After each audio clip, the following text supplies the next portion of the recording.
Please get ready for a dictation of exercise number 18 from the Progressive magazine of December 2021. 5 seconds.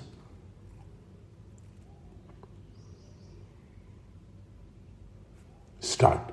Mr. Chairman, as we are aware, for several years in the past, I had been intimately interested in the financial and economic problems of my country.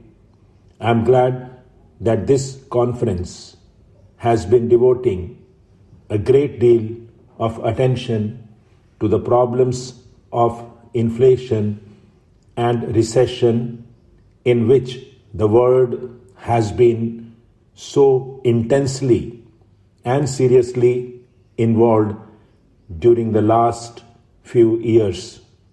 My interest in matters of finance and economics has been both official and personal.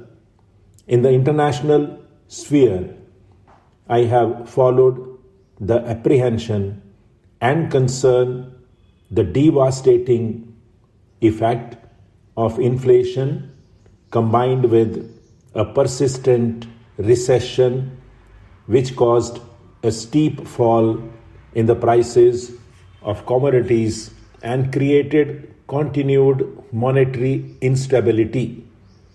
This has given a severe jolt to the economy of so many countries throughout the world, whether they are developed or developing countries. Although the sudden increase in oil prices and subsequent further doses of increase have been among the main contributory factors, in my view, national policies in trade and monetary field cannot be completely absolved from blame.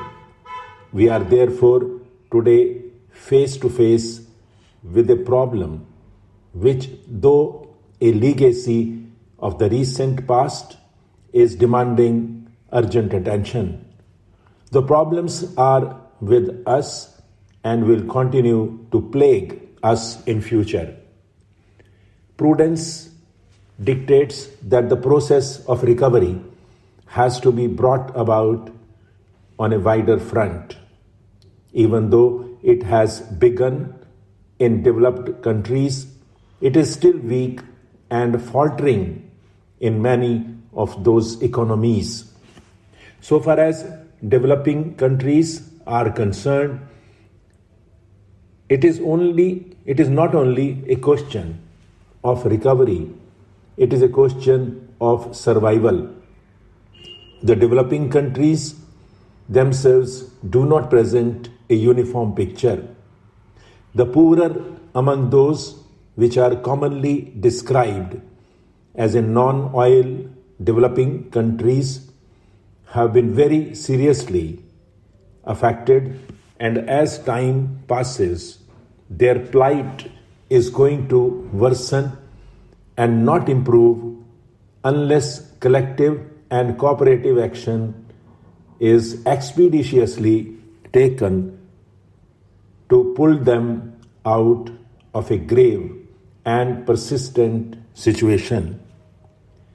Their collective balance of payments deficit, which was in the region of $9 billion per year in the early 70s, has reached an appalling dimension of between $30 to $40 billion. Earlier, developed countries had also run into such deficit, but they had in their favor strength and resilience of their economies, their measure of mutual help, and large access they had to liquidity provided by International Monetary Fund helped them considerably to bear shock. It is quite obvious in the circumstances that the developing countries would find themselves in unenviable situation. On the one hand, their economy has further grievously worsened during the last 6 or 7 years for reasons not only beyond their control but also beyond their capacity to retrieve. On the other, their own economic strength has substantially diminished.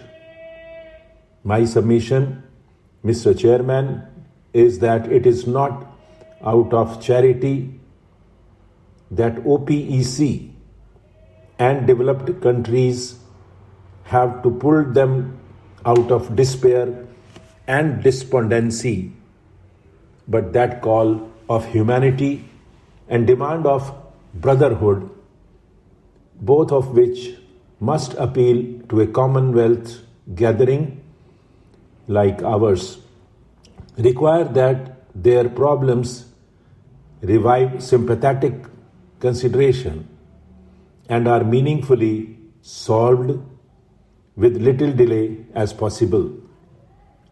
These countries are the victims of history, and crisis after crisis has overtaken them while they were still finding their feet after securing freedom from colonialism and exploitation.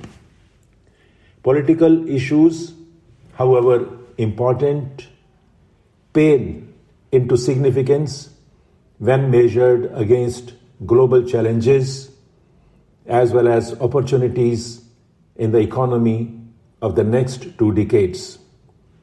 These opportunities have to be taken advantage of in turn. Otherwise, they will slip beyond recall. The relations of today or tomorrow between nations are going to be determined not so much by political accord and accommodation as by the manner in which they can be helped to avoid the economic strains and stresses. The problems of poverty, unemployment, and underemployment, and of removing inequalities in a world which is becoming more and more aware of gaps and shortcomings and more intolerant of failures and shortfalls in the performance are placing a grim burden of responsibility of government with limited resources at their command. For several years, the world community has made loud professions of containing the expansion of poverty and reducing its incidence. For several years, a search for the eradication of poverty and through its elimination of a major threat to world peace and stability has been going on.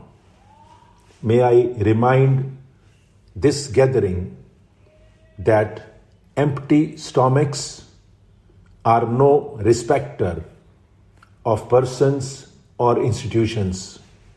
However, new international economic order, about which many pious sentiments have been expressed since the 6th special session of the UN General Assembly, must not be allowed to remain an utopian dream.